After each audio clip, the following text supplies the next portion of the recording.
morning. Welcome Year 3 and welcome to English. How lovely to have us all together. For the next few weeks, we're looking at poetry, performance and playscripts. And playscripts is where we're going to start. So today we're going to investigate and look at the features of playscripts and how they are different to a storybook.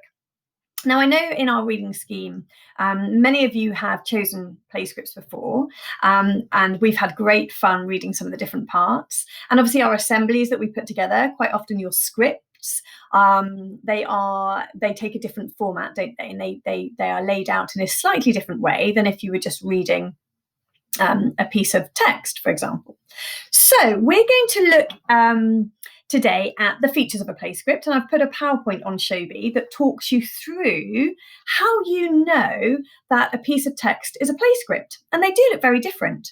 Then I've got a little exercise for you to do where you're going to be detectives just to find out, see if you can spot the features of a playscript. And the piece of the little bit of playscript that I've got is called The Playground. It's a very simple one. It's got some worms in it. It's very nice.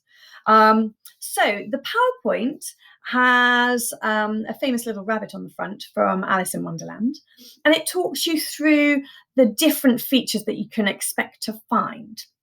For example, when I think of a playscript and the layout of a playscript, immediately I think of the characters' names being on the left-hand side.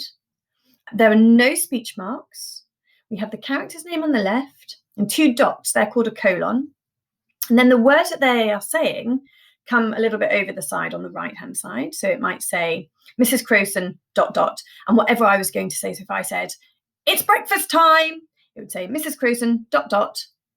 It's breakfast time.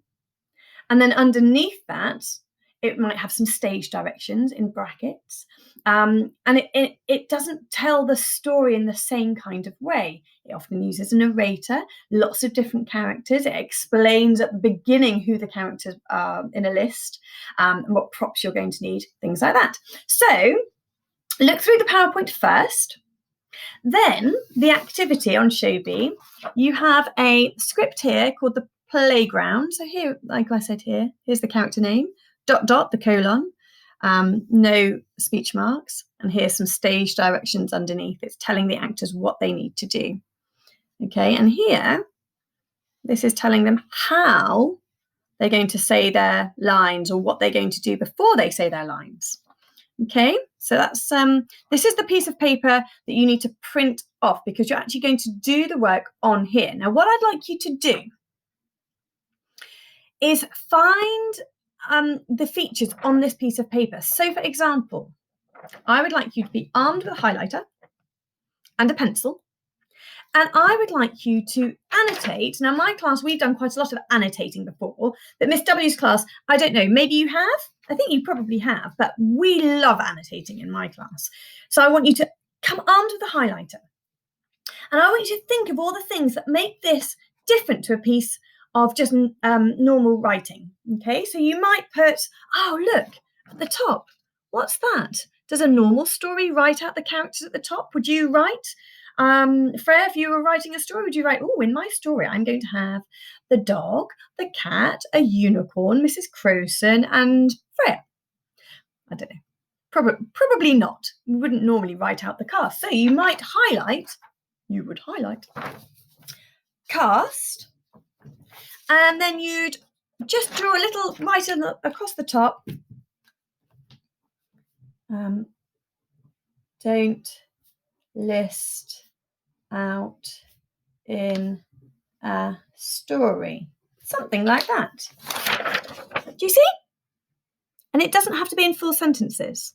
Now, there's loads of differences here. You can see things like the scene, stage directions. I want you to go through and use your highlighter to pick out anything that you spot that's different. So the time that you need to take is looking through the PowerPoint. They're the slides. Obviously, I printed them off all in one go. So there are, I believe, 8 slides to look through. You'll need to take a bit of time to see the information on each one. When you've done that, hopefully all that knowledge will be in your brain. You'll be thinking, wow, look at all this information I know about playscripts. Use information you already know from reading playscripts you've done yourself and then see anything that you can spot on here that you can highlight and go, well, that's different to a normal book. Okay, and that's it for today. Well, I say that's it for today. I have put a challenge on there, which is to do with the twits. Exactly the same exercise, but I want you to have a look at it after you've done the first one because it gives away a few things. I want you to see if you can find these things on this piece of text. It's like a checklist. Okay, so that's if you whiz through this one, you've still got more to do, and you've got loads of energy for Playscripts because we're going to be doing it all week. There's a little piece of text here to read through. It's the opening scene of the Twits. We are going to be using this tomorrow. And here you've got some things to look for. And you just tick them off, highlight them again, and tick them off when you go. Great. Have a brilliant first lesson with Playscripts, as you can imagine. Mrs. Crowson and Jazz Hands. I love these lessons. Take care.